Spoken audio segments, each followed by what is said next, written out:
mga gawa, Kapitulo 18, talatang 24 hanggang talatang 26. Pwede po bang tumayo po tayong lahat bilang paggalang sa Ginoo sa kanyang mga salita na atin pong pagbubulay-bulayan. Tagalog po ang akin pong babasahin. Mamaya na natin i-explain yan sa English version. Ito po ang atin pong mababasa.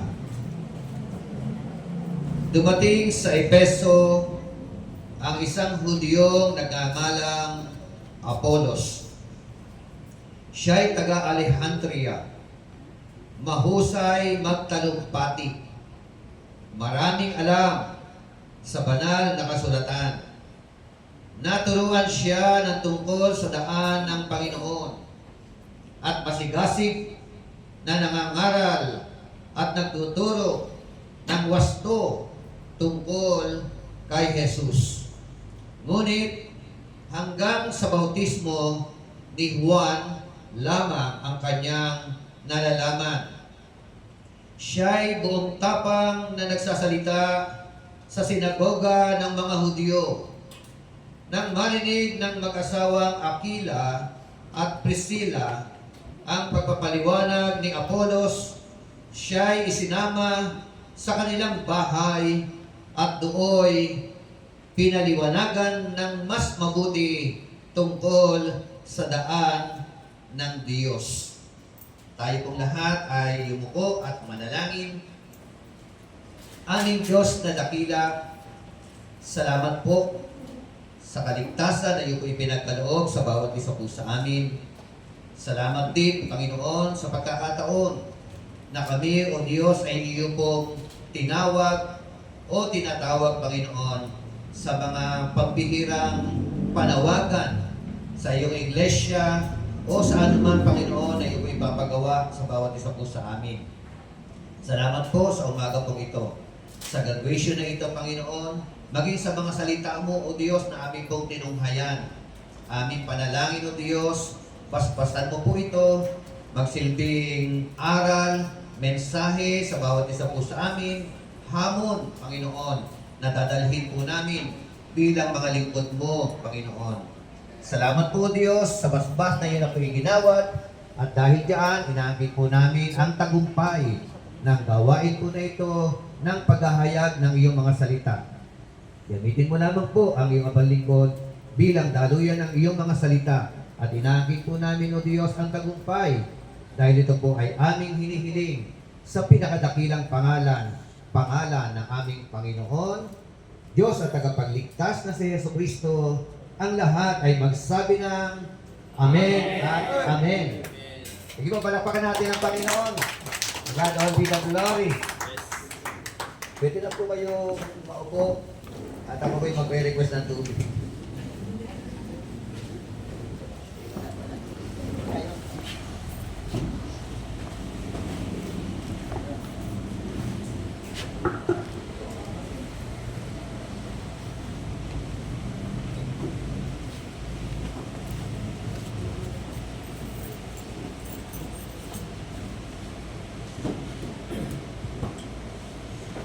Mentoring the potential. Yan po ang ating pong topic. Sa Kawikaan 9:9, ang sabi po doon, turuan ang pantas, lalong magiging pantas. Tingnan niyo yung katabi niyo. Pantas ano po? Hindi pintas. Pantas. So, ito pong account po na ito, Mentoring the Potential. Sabi nga po sa English version, meanwhile, a Jew named Apollos, a native of Alexandria, came to Ephesus. He was a learned man with thorough knowledge of the Scriptures. He had instructed in the way of the Lord, and he spoke with great fervor and taught about Jesus accurately, though he only knew about the baptism of John. he began to speak boldly in the synagogue. When Priscilla and Aquila heard him, they invited him to their home, and they explained to him the way of the Lord more accurately. Amen. Pag-usapan po natin yung context na ito, kung anong meron nakapaloob sa context po na ito ng Aklat ng Mga Gawa, Kapitulo 18, talatang 24. May tatlong karakter. Sino-sino yon? Una na si Apollos. Pangalawa, si Priscilla at si Aquila. So, yan po yung ating po mga karakter na mga nakapaloob dito po sa account po na ito. Alam niyo po, sabi po ng isang kasabihan, studying is not a waste of time. In like manner, that sharpening your axe is not a waste of time. Ang pag-aaral daw, nandiyan po ba? Oh, ayan. Ayan po, no? Ito. Ayun. Ito. Sabi ko na, ang pag-aaral ay hindi pag-aaksaya ng panahon. Kaya, kung 3 taon kayo nag-aral, 2 taon na nag-aral, at ngayon ay gagraduate kayo, sabi nga po, bawat pagtatapos, may kasunod na panibagong paninimula. Di ba? May pagsisimula. Kaya magtatapos kayo ngayon, pero ako'y naniniwala na yan ay pinagsunugan ninyo ng hilay. Amen? Hilay ninyo, no? Namuti na yata sa kakaaral, eh, no? O kaya napumpod na yata sa kakaaral, di ba? Baka wala nang hilay. Okay. Ang pag-aaral daw po ay hindi pag-aaksaya ng oras o ng panahon. Katulad daw po ng pag-ahasa ng palakol. Tama? So, bago mo itaga ang palakol, kailangan hasa. Amen? Bago kayong pumalaot sa ministry, bago kayong gumanap ng mga gawain na pinapagawa ng ating Panginoon, kailangan hasa kayo. At salamat sa Panginoon dahil meron mga magigiting na lingkod ng Panginoon na mga professor na nagtiyaga sa inyo. Pinagtiyagaan lang ako. Na nagtiis, ano? Nagpakahirap talaga. Nagsulugting ng ilay para magsalisik ng mga aral na ituturo sa bawat isa sa inyo. Amen? So, yan po. Kaya walang sayang. Amen? Iba ang may aral. Iba ang aral. Kapag kayo ay mangangaral, pag-aral ka, kaakibat ng kapakumbabaan, wow! Lalo ka pong gagamitin ng ating pong Panginoon Diyos. Magiging accurate yung ating pong mga pangangaral. Amen. So, our thesis statement, an accurate biblical teaching is very crucial for effective ministry. Amen? O, nandiyan, di ba? Yung thesis natin, thesis statement, an accurate biblical teaching. Baka mamaya, pag hindi accurate kasi, pag hindi biblical, magugulat ka na lang Ang ganda-ganda ng una ng turo. Bandang huli, naging darkness si Yahweh. Hello? Di ba? So, dapat tuloy-tuloy. Kaya ang pag-aaral, tuloy-tuloy. Amen? Nag-graduate ka ng bachelor, sunod master, masteral, master of divinity, doctor of ministry, PhD. No? Kasi yung sabi ng iba, yung PhD, parang hindi doktor. Sobra. Di ba? Okay, so, ganyan kahalaga, mga kapatid. Yung tinatawag na accurate biblical teaching is very crucial for us, for you, for me, all of us to become effective in the ministry that the Lord has entrusted to each every one of us. Palakpakan natin ang Panginoon. To God be the glory. Tulak po tayo. Pag-usapan natin sa tema, How important of accurate teaching.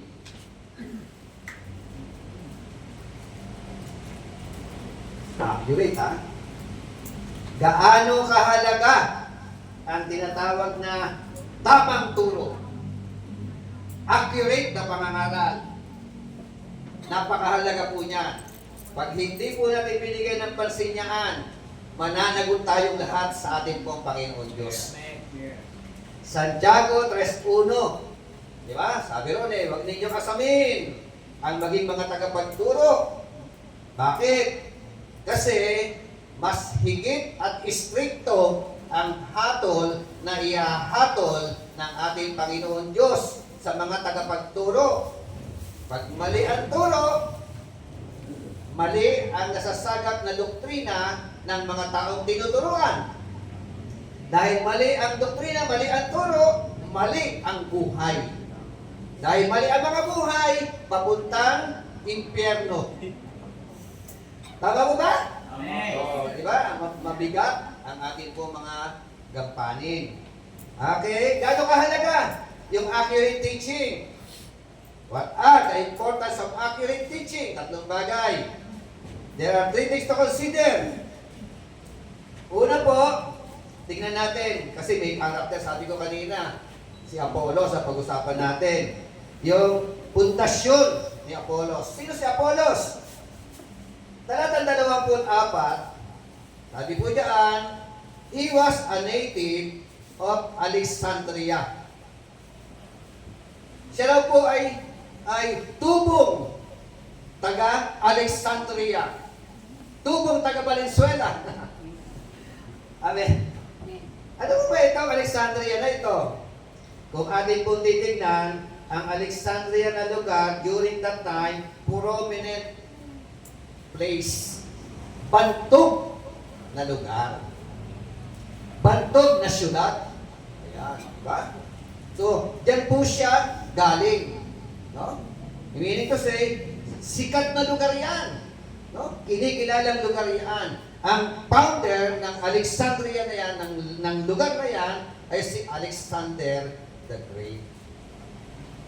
Galing diyan sa pangalan ni Alexander the Great. Diba, no? Yan ang kanyang kalalagay. Para ikaw ay galing ka ng Forbes. Diba, no? Millionaires Village. Eh, pagkakala mo, taga saan ka? Taga Bagong Silang. Taga Valenzuela. Para pagka sinabi taga Bagong Silang, natatakot ang mga company. Taga Bagong Silang, hindi po pwede tanggapin kasi. Okay, magpahatid ka dyan sa lugar namin, natatakot po yung mga taxi pagpunta sa lugar namin. Noon. But by the grace of the living God, ayun, talagang pinaunlad na rin ang ating Panginoon at inayos na rin ang ating Panginoon Diyos. Amen? Okay. Aside from that, he was a learned man. Kita nyo, matindi ito eh. Learned man. Pag sinabing learned man, naku, secular po yan, graduate po yan. May pinag-aralan po yan. O, diba? Matindi, no? O, maaaring engineer. Di ba sarap maging pastor na tatawagin ka, let us now welcome our guest speaker, tapos, engineer, reverend, doctor. Ganun, no? So, yan po yung kanyang kalalagayan. Kaya, pagdating sa pag-aaral, in secular, meron po siyang pinag-aralan. Ano pa? With thorough knowledge of the Scripture. Malalim ang kanyang pagkakaalam sa salita ng Diyos. Alam niya ang lumang tipan. Alam niya rin po ang bagong tipan. Pero, malalaman natin, limitado pa rin. Parang katulad din natin. Aminin natin ang katotohanan. Alam niyo po, habang ako'y nag-aaral at nagtuturo, may 10 taon na, nakikita ko pa rin yung sarili ko, marami pa akong hindi alam. Tama? Hindi po pwede sabihin mo, alam ko na yan. Ang nakakalungkot, maraming mga pastor ngayon, pag niyaya mo mag-aral, sasabihin nila, alam ko na yan. Di ba? Ang dami mga pastor na all-knowing. Dok. Di ba? Ayaw na magpaturo. So, ano mangyayari? Ano mangyayari sa preaching ministry mo? Ano mangyayari sa pangangaral mo? Labas ka ng labas, walang pumapasok. Buga ka ng buga. Hanggang sa bandang huli, wala ka nang maibuga. Tama ba? Iba ang may aral. Amen? Take note ha, may aral na nagpapakumbaba, mapagpakumbaba sa harapan ng Diyos. Sa iba kasi, nakakalungkot, yung iba mga nakatapos, nagkakaroon ng sakit. Ano sakit? Hydrocephalus spirit.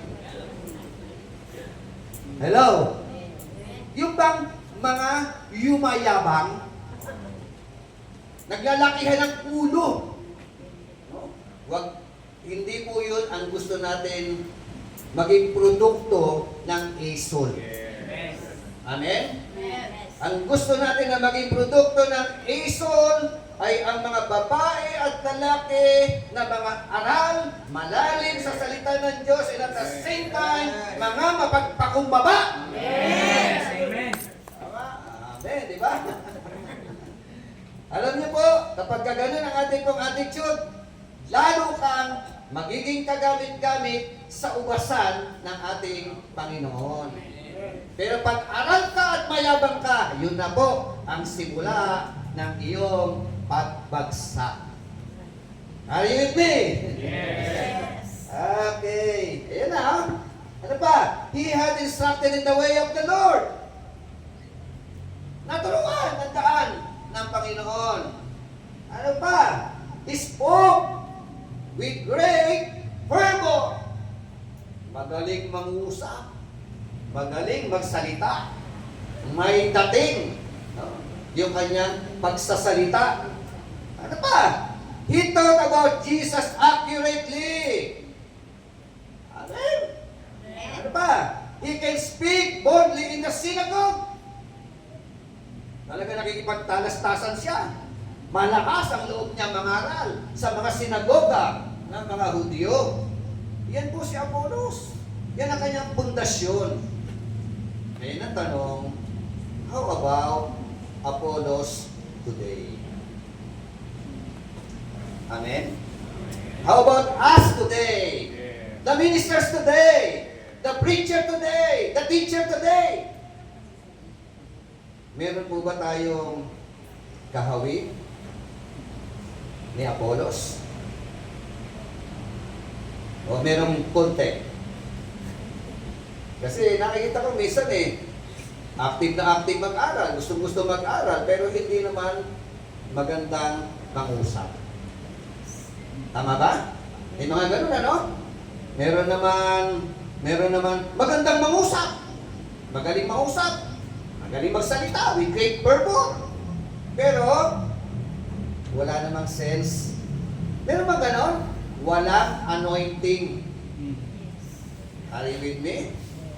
Diba? Maraming mga ganon aral sekular Graduate na sekular. Magaling magsalita. Pero, pag nagsalita, walang dating.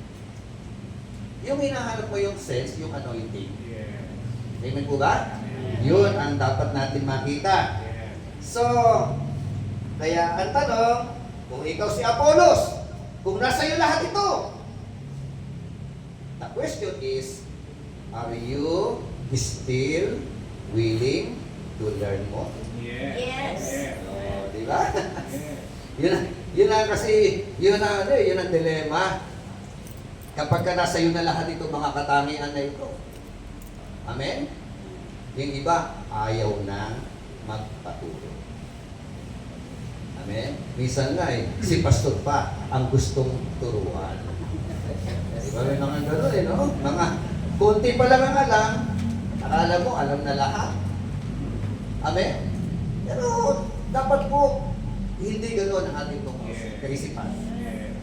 Sabi nga po na isang kasabihan, when you stop learning today, you will stop leading properly tomorrow. Amen? Kaya ang learning, ang study, ang pag-aaral, non-stop. Amen po ba? Amen. Oh, sabi sa Tagalog niyan, when you stop learning today, you will stop leading properly tomorrow. When you stop learning today, what happened? Kung pwede ka mag-lead, pwede ka pa rin maging leader. Pero ang tanong, what kind of leadership do you have? No? Is it proper? Mahalaga yung salitang proper eh. Properly leading tomorrow. Amen? Okay, so ilan na yun si William Phelps? Sabi ni William Phelps, I believe that the knowledge of the Bible without a college course is more valuable than have a college course without the knowledge of the Bible. Amen? Okay, exam. Tayo. Paki-explain nga. Yan po. Sir. Explain. Yung sinabi ni William Phelps. Ito, sa Tagalog, siya rin naniniwala. Ako'y naniniwala na ang karunungan sa salita ng Diyos na kung wala kang mataas na pinag-aralan ay hindi ito mahalaga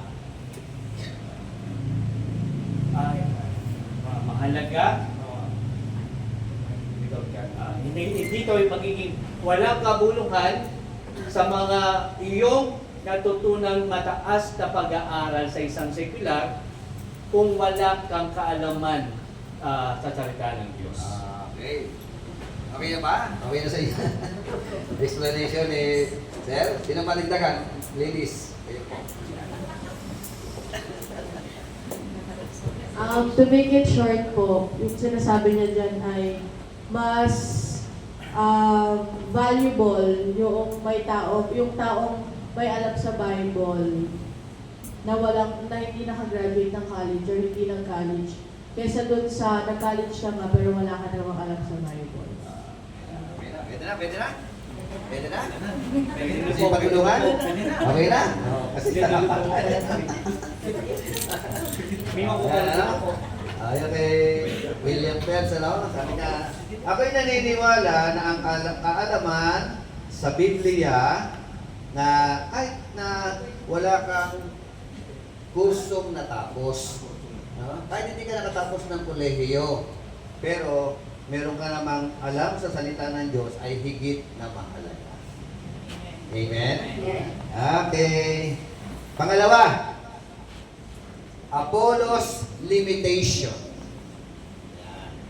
Sa talata 25, ang sabi po diyan, though, mantayin ko po, he had instructed in the way of the Lord, and spoke with great fervor, and taught about Jesus accurately, yung huling praise, though he only knew about the baptism of John.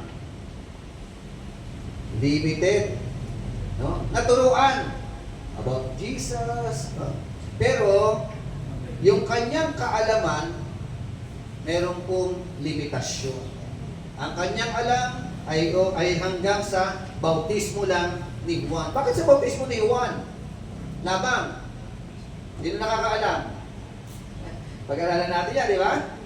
Kaya, alam niyo, bakit sa bautismo lang ni Juan? Kasi po, siya po ay disciple ni John. Disciple ni John the Baptist noong nabubuhay po siya. Pero nang pinatay na, pinugutan na ng ulo si John the Baptist, si Apollos po, kasama ng kanyang mga aklase, kasama, sila po ay natakot at umalis. Ayun, ano? At pagkatapos noon, naka-encounter niya naman yung grupo nila Pablo, sumunod na. In Acts 19. Po, no? So, sabi nga, the importance of comprehensive teaching emphasizes the need for biblical understanding. Amen?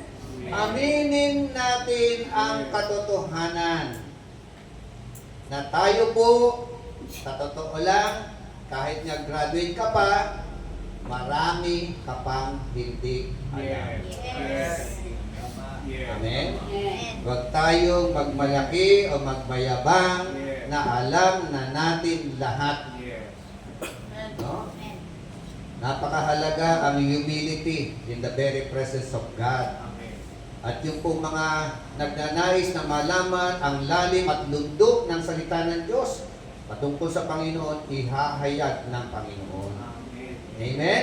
Nire-reveal ng Panginoon yung mga bagay na yan.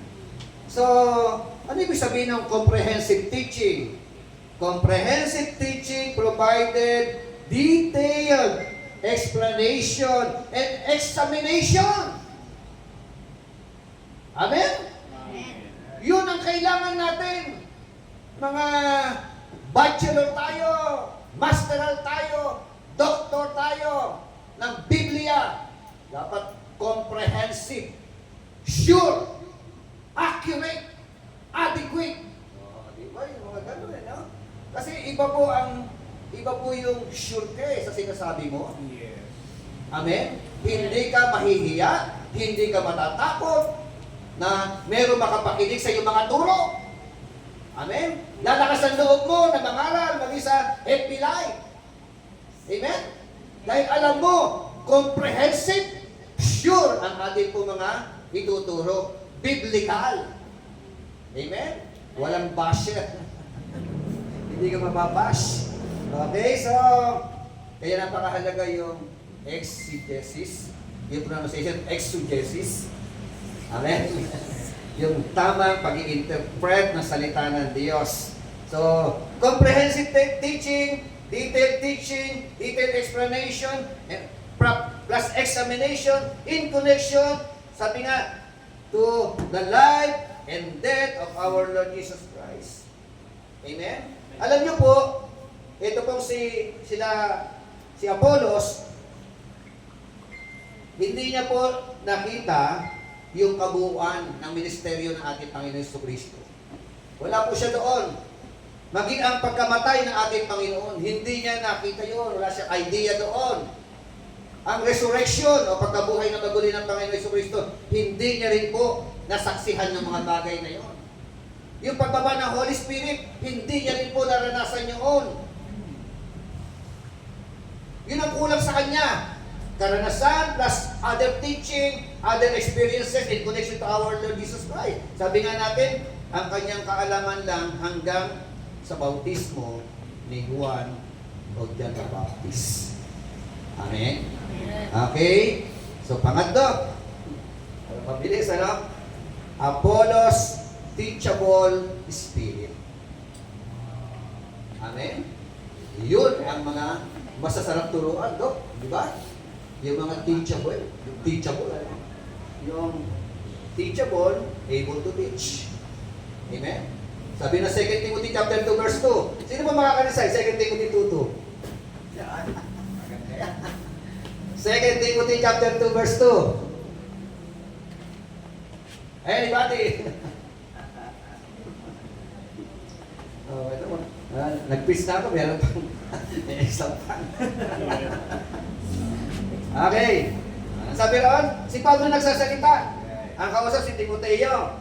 Sabi ni Pablo, the things which you have heard from me in the presence of many witnesses, and trust this to reliable person who can teach others also. Ang mga bagay na tututunan mo sa akin sa harapan ng maraming mga saksi ay ituro mo sa mga taong mapagkakatiwalaang magturo naman sa iba. Amen? Mentoring the potential. Amen? Very potential po kayong lahat. Ano po? Okay. Ito po. Pagdating po ng talatang 26, ang sabi po diyan, 18:26 ng Book of Acts. Ito po. Siya'y buong tapang na nagsasalita sa sinagoga ng mga Hudyo. Tapang no? With boldness nang marinig ng mag-asawang Aquila at Priscilla ang pagpapaliwanag ni Apolos, siya'y isinama nila sa kanilang bahay at dooy pinaliwanagan ng mas mabuti tungkol sa daan ng Diyos. Amen? Nang marinig ng mag-asawang Priscilla at Aquila ang pagpapaliwanag ni Apolos, ang sabi po ng dalawa, Sir Apolos, mag-aral ka sa Ason. Amen ba? Oo, di ba? Marami tayo narinig na nangangaral di ba? Mga kasama natin mga kapastoran, ang mga leaders ng iglesia. Pero pagka sinipat mo yung mga teachings nila, turo nila, may kulang. Nung marinig ng mag-asawa, they invited him to enroll. Di ba? Doon sa kanilang paaralan sa bahay ng mag-asawa na ito. At ipinaliwanag ni Dr. Danny Sandoma sa inyo. Yan, kayo mga Apolos, pinaliwanagan kayo na inyong professor. Anong attitude ni Apolos? Nagpaturo. Learner. Hindi masasabihan yung mababasa na, hindi na. Okay na ako. Matagal na ako sa ministry, 20 taon na ako di ba? Tagal na ako nagtuturo, hindi ko na kailangan yan. Kaya pa yun? Hindi. Nung inimbitahan ng mag-asawa mag-aral, nag-aral ang Apolos. Nagpaturo ang Apolos. Amen? Yun ang magandang mga katangian Sabi nga they invited him to their home and they explained to him the way of the Lord more, sabi mo nga, more accurately. Diba? Yun ang kailangan ngayon more accurate Ang mahirap kung kailan tumanda, tsaka nalihis ang turo Okay. So, they explained to him the way of the Lord more accurately. It described how the couple took Apollos aside and explained the way of the Lord more accurate. Amen? Wow, ang ganda ng katangian ng ganitong klaseng tao.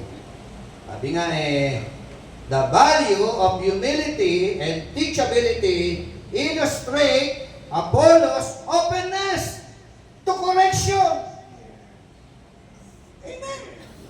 Yung value, yung kahalagahan ng kapakumbabaan, kahalagahan, value ng tinatawag na teachable spirit. Amen? So, nagpaturo yung mama. Amen? At dahil nagpaturo ang mama, ano nangyari? Ito po ang resulta. Gusto niyo ba yung maging resulta ganito sa ministry ninyo? Ito po. His preaching ministry become so effective. Amen? Yung kanyang ministeryo ng pangangaral na salita ng Diyos naging very effective. Bakit? Kasi nga nagpaturo. Nag-aaral. May teachable heart. May humility. Kung kabaliktaran ka. What happened? Your preaching ministry will become so ineffective. May ganun lang, baliktad lang po yan Ano pa? Believers in Ephesus highly recommended him. Wow, maganda highly recommended. Wow, ganun lang yan Maririnig ka ng mga tao mangaral. Pagtapos ka marinig ng tao na mangaral, pag na-bless, pag napagpala, may kasunod na invitasyon. Tama? Tama? Pero kapag ka narinig ka na nangangaral na walang buhay, walang dating, walang anointing, walang kabuhay-buhay, huwag kang umasa na meron pangalawang invitasyon. Amen?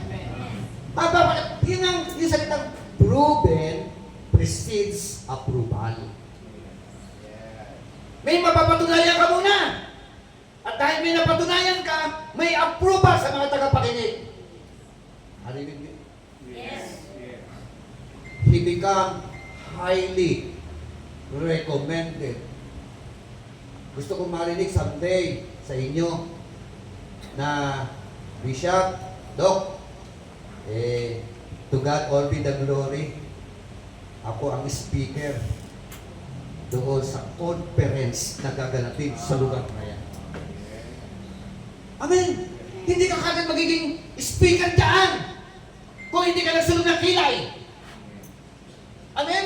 Kung hindi ka naging mapagpakumbaba sa harapan ng Panginoon, mapapakinggan ka muna. Pag napakinggan ka, pag-uusapan ka. Pag pinag-usapan ka, i-recommend ka. Amen? Amen. Ganun lang yun eh. Oh. Believers in Ephesus highly recommended him as pastor to the church in Achaia. Amen. Nangangarap kayo na someday hawak kayo ng mga malalaking congregation. Yes. Amen. It is all by the grace of God. Yes. Tuloy-tuloy, nasa tamang linyada na po kayo. Mga Apollos Spirit, di ba? Meron na tayo, nakalinyada na eh. Kaya darating ang panahon, magbabalita kayo sa akin. Sa amin, ni Dr. Nani, di ba? Ito na po ako, narito na po ako, biyaya ng Panginoon Diyos. Biniyayaan ng malaking kongregasyon. Sa tulong at biyaya at grasya ng ating mapagmahal na Panginoon. In conclusion, ano pa meron? Una, Apollos Foundation. Pangalawa, Apollos Acceptance of Limited Knowledge. Pangatlo, Apollos Teachable Spirit. God bless us all. To God all be the glory. Nawa po, yung katangian ng mama na ito ay maging katangian ng bawat isa po sa atin. At ako'y naniniwala kapag meron tayong ganyang klaseng katangian, itataas at itataas ka ng Panginoon. Amen? God bless you. Congratulations all of you. At palain kayo lahat natin ang pagmahal ng Panginoon.